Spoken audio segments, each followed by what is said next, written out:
Welcome to my channel. In this video, we will be discussing about household actions to take amid current war conditions and the risk of LPG and oil shortages.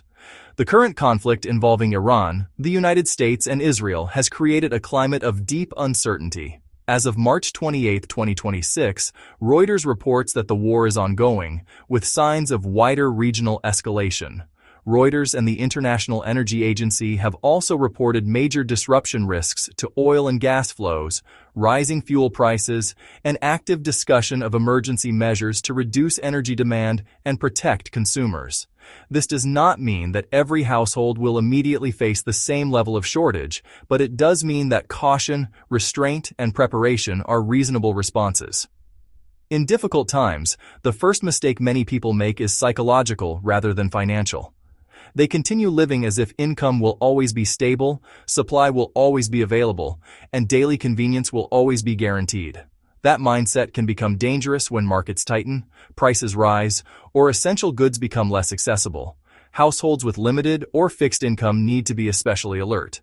Even families that appear financially secure should avoid assuming that money alone can solve every problem. When supply chains are strained, cash is useful, but availability matters just as much. A sensible response begins with humility. This is not the time for arrogance, waste, or emotional spending. It is the time to think clearly, spend carefully, and prepare for the possibility that necessities may become more expensive or less predictable. One of the most practical steps any household can take is to reduce unnecessary dependence on gas.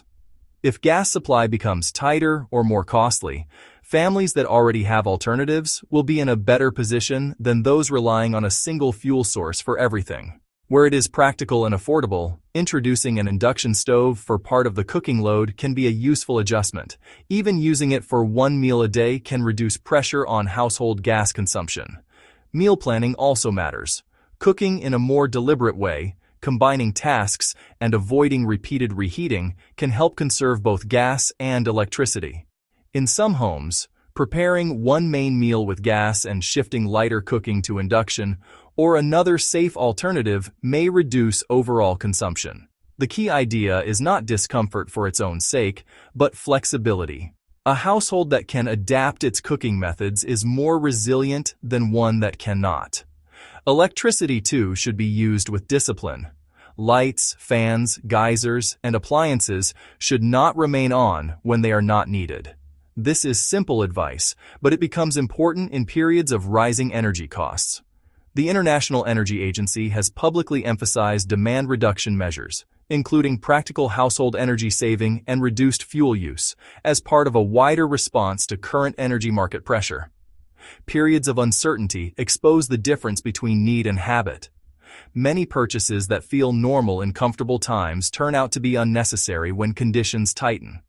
This is therefore a good moment to postpone non-essential buying, avoid lifestyle upgrades for appearance alone, and resist taking on fresh loans unless there is a clear and necessary reason. Unnecessary debt can quickly become a burden when prices rise and income remains unchanged.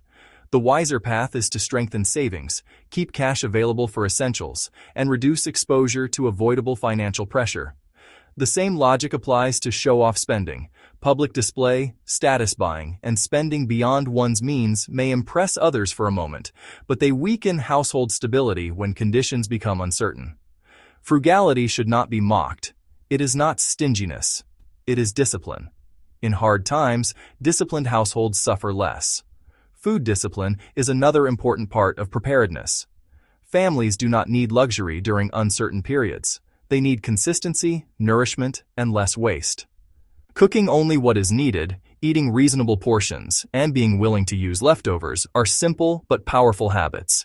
Throwing food away in a period of rising costs is not just careless, it is economically harmful.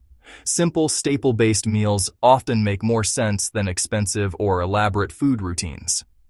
In many households, rice and other familiar staple foods can help keep meals affordable and predictable, especially when they are planned well and cooked in practical quantities. The broader principle is to shift from excess to sufficiency. Eat what is needed, not what flatters appetite or habit. A household that learns to value adequacy over excess becomes more secure. Transport is another area where small changes can create meaningful savings.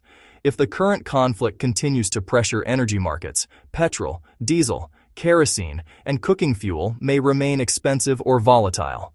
Reuters has reported rising oil prices and broader supply risks tied to the conflict, while the IEA has highlighted transport restraint, remote work where possible, and lower fuel use as practical responses. For households, the lesson is straightforward. Reduce unnecessary vehicle use now, rather than waiting until the cost becomes painful.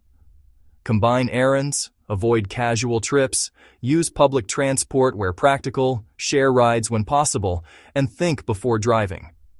These are not dramatic sacrifices.